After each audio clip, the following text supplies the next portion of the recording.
ሰላም እንደምንውላችኋል ለሰዓቱ ያቀርብኩላችሁን ዋና መረጃዎች እነሆኝ። በ11.7 ሚሊዮን ብር ባጀት የተገነባው ዘመናዊ የገበያ ማዕከል ተመረቀ። በየካ ክፍለ ከተማ የተፈጸመው የቅሚያ ወንጀል በጽኑ እስራት ተቋጨ። በ11.7 ሚሊዮን ብር ባጀት የተገነባው ዘመናዊ የገበያ ማዕከል ዛሬ ተመረቀ። በማሎ ኮዛ ወረዳ የግብይት ስርዓትን የሚያዘምን አዲስ የገበያ ማዕከል ተመረቀ። በጎፋ ዞን ማሎ ኮዛ ወረዳ በ11.7 ሚሊዮን ብር ባጀት የተገነባው ዘመናዊ የገበያ ማዕከል በዛሬው ዕለት 13 2018 ዓ.ም በይፋ ተመርቆ ለአገልግሎት ክፍት ሆኗል። የዞኑ ዋና አስተዳደር ኢንጂነር ዳግማዊ አያለ እና የክልልና የዞን ከፍተኛ የሥራ ኃላፊዎች በተገኙበት በተከናወነው የምረቃ ስነ ስርዓት ላይ ማዕከሉ ለአካባቢው አርሶ አደሮችና ነጋዴዎች አዲስ ተስፋ ይዞ መምጣቱ ተገልጿል። ቀጥተኛ ትስስር አምራች አርሶ አደርና ሸማቾችን በቀጥታ በማገናኘት የደላላን ጣልቃ ገብነት ይቀንሳል። የምርት ጥራት በተለይ የአካባቢው መለያ የሆነ የቅመማ ቅመምና የሰብል ምርቶችን በጥራት ለሀገር ውስጥና ለሀገር ውጪ ግብይት ለማዘጋጀት ይረዳል። ዘመናዊነት በ504 ካሬ ሜትር ላይ ያረፈው ይህ ማዕከል ግብይቱ በስልጠናና በዘመነ መልኩ እንዲከናወን ምቹ ሁኔታን ይፈጥራል። በምረቃው ወቅት እንደተገለጸው ይህ በምግብ ስርዓት ማጠናከሪያ ፕሮግራም FSRP የተገነባው ፕሮጀክት የአርሶ አደሩን የኑሮ ደረጃ ለማሻሻል ከመንግስት የሚጠበቀውን ትልቅ ሚና ያረጋገጠ ሆኗል።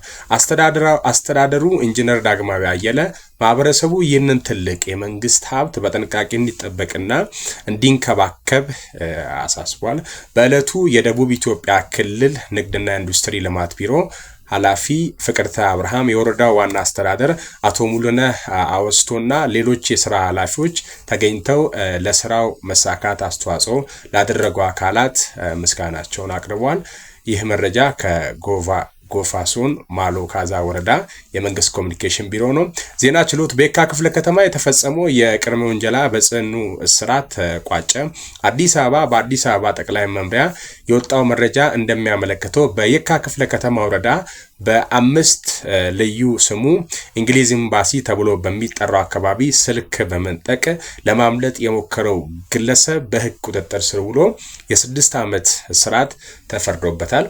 ጥቅምት 12 ቀን 2018 ዓ.ም ተከሳሹ ሳላዲን አወል አንዲት የግል ተበዳይን በመንገድ ላይ ስልክ እያወሩ ሳለ ሳምሰንግ S25 አልትራ ስማርት ስልካቸውን ነጥቆ በመሮጥ በአካባቢው ወደሚገኝ የቆሻሻ ፈሳሽ ማስወገጃ ቱቦ ውስጥ በመግባት ለመደበቅ ሙከራ አድርጎ ነበር። ግለሰቡ በቱቦ ውስጥ ቢገባም የፖሊስ አባላትና የአካባቢው ነዋሪዎች ባደረጉት የተቀናጀ ክትትል ለ5 ሰዓታት ያህል በቱቦስ ፍለጋ ሲያደርጉ ቆይተው በመጨረሻም ከነስልኩ እጅ ከፍንጅ ተይዟል።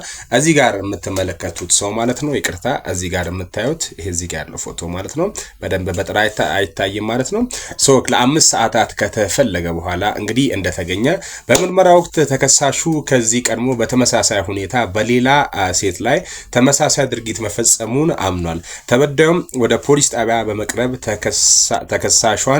ተከሳሹን ለይታለች። የፌዴራል መጀመሪያ ደረጃ ፍርድ ቤት የካ ምድብ አንደኛ ወንጀል ችሎት ህዳር 23 ቀን 2018 ዓ.ም በዋለው ችሎት የቀረበለትን ማስረጃ መርምሮ በሁለት የወንጀል መዝገቦች በእያንዳንዱ 3 ዓመት በደምሩ 6 ዓመት ጽኑ እስራት እንዲቀጣ ወስኗል። የፖሊስ ማሳሰቢያ የአዲስ አበባ ፖሊስ ህብረተሰቡ ወንጀልን በመከላከል ረገድ እያሳየ ያለውን ትብብር አድንቆ በቀጣይ ወንጀለኞችን ተገቢውን ቅጣት እንዲያገኙ በምስክርነት በጥቆማ እንዲተባበሩ ጥሪ አቅርቧል።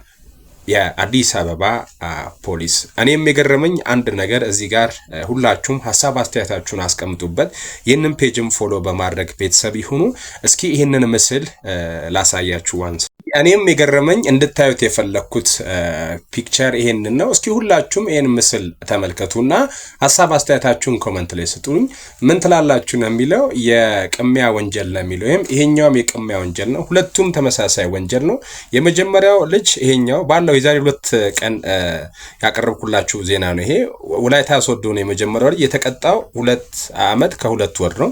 እዚህ ጋር ደግሞ ስታዩት የካ ክፍለ ከተማ ነው። በየካ ክፍለ ከተማ የተቀጣው ጽኑ ዓመት 6 ዓመት ነው። ጽኑ 6 ዓመት ጽኑ እስራት ነው ሁለቱም የሚለው ምንድነው ልዩነታቸው? ትንሽ ስለዚህ እውቀት ያላችሁ ሰዎች ኮሜንት ላይ ብታብራሩልን ወዳለው ግብዣም ነው ማለት ነው። ምን ማለት ነው? ምክንያቱም ይሄኛው ኬስ ሁለቱም ተመሳሳይ ወንጀል ናቸው። ምንድነው ልዩ ያደረጋቸው እና ይሄንን ሐሳብ ብትሰጡበት ማለት ነው። ከዚሁ ጋር አያይዤ አመሰግናለሁ።